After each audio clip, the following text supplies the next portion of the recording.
And then that started my time in Folsom. And the very first thing is like on they have this really famous picture of Folsom. It's the East Gate. It's got a gun tower and it's got this big barred gate come in. It's called East Gate. And when you drove through, you used to drive through on this little gray bus that just fit under there. Yeah. Kind of school bus type thing. Called the Gray Goose. And when you came in, you'd be in the little sally port and you got to hear those big iron gates slam behind you. Yeah. And there was a sign above the other gate that says, "This is the end of the world." So then you drive through that and you drive down and around, come back up, and you pull up on the main yard. Yeah. And whenever buses were coming, they would have no yard that day. And they would let you out right there at the R&R, the receiving and releasing unit. Yeah. And so you come out and you get in there, and then they had you line up, and then they bring out these things, you used to call them 103B cards. And they had every bit of information about you: county commitment, charges, age. You know, oftentimes if you had parents, they tell you who your parents were and all this stuff like that. Yeah.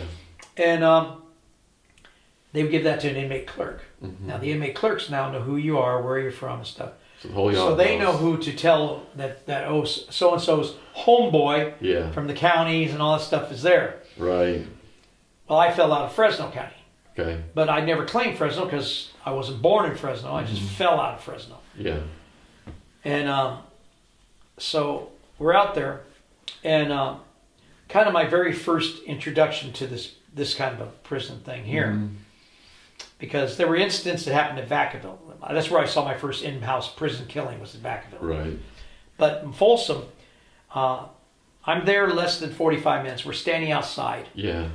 And there's me, and there's this one guy who's very girled up, got long hair, got lipstick and nail polish, because he was trying to keep from going to Folsom by being a girl. Yeah. So he could stay down at Vacaville. Yeah. And there are a couple of other guys after us. So we're all standing there, and right by there's a count gate called 5 Count. And as we're sitting there, this sergeant's walking back and forth, and he's saying, "I want to welcome you to Folsom State Prison."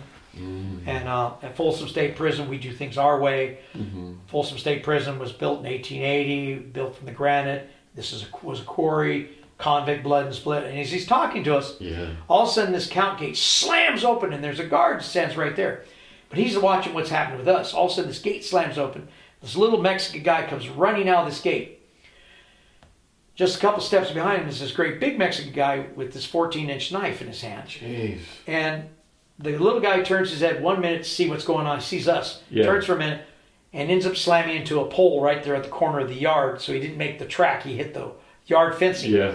And the big guy ran up and stabbed him about 7 times, threw the knife down before any of the gunners could lock and load. Because we got full armed gunners with, at that time, shotguns and Mini 14s. Yeah. And they had Mini 14s out because we were out there being interviewed. And the guy who was planning to be a girl suddenly faints and falls right out. And we're all standing there. And the sergeant with us, he doesn't even, he looks over at what's going on as other officers are responding. Yeah. But he doesn't leave us. But in the same point, he doesn't break sentence. He turns around and goes, "And as you notice at Folsom State Prison, we have unscheduled extracurricular activities happening all the time. Okay, guys, let's go on inside R&R."